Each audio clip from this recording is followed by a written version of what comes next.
Magandang gabi sa inyo mga fitness. So today is Tuesday 10 na.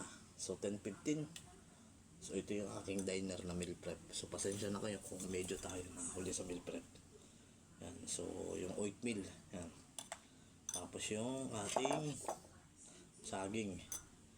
Tapos gulay. Tapos gulay, protein. Yan.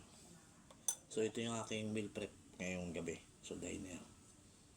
So ito yung aking diet meal. So magkakat tayo. So bali 5 days na ng ating diet meal plan. So bumaba yung timbang ko ngayon. So dati nasa 58 kg ako, ngayon 55 kg na lang mga fitness. So nag-workout tayo. Home workout tayo sa bahay dahil galing tayong trabaho mga fitness. Nag-workout muna tayo. Yan. So Sabado tsaka Linggo, so workout tayo. Abangan nyo yung aking mga videos, yung i-upload ko mga fitness. Tsaka huwag nyo ikalimutan i-subscribe yung YouTube channel ko, Moskipit channel. Yan. So marami kayong matutunan about sa workout, sa pagkain, sa nutrition. Nagbibigay din ako ng advice, tips sa mga training.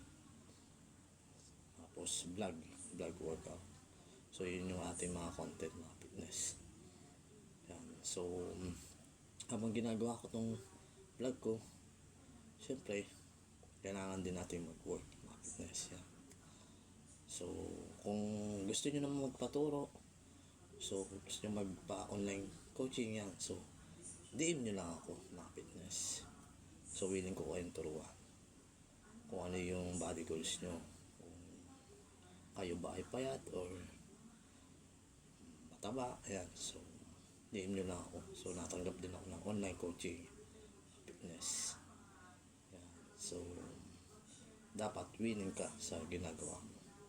Kung gusto mo talaga mag-transform mo, gusto mo talagang pumayat ngayong 2026, dapat may goal ka mga fitness. Tapos hindi lang yan, syempre magkukumpit din ako mga fitness. So kaya nagkakataon. So abangan nyo yung aking competition. So abangan nyo yung aking transformation.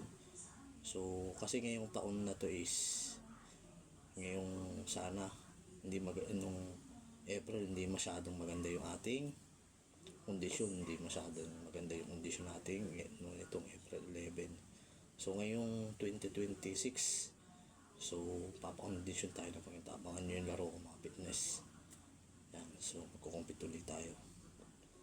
Sana naman makapasok tayo sa top. Skip paano. Yan. Ito yung aking meal prep diner. So 5 days ako nag-diet.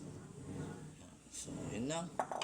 Stay fit and healthy, strong mga fitness.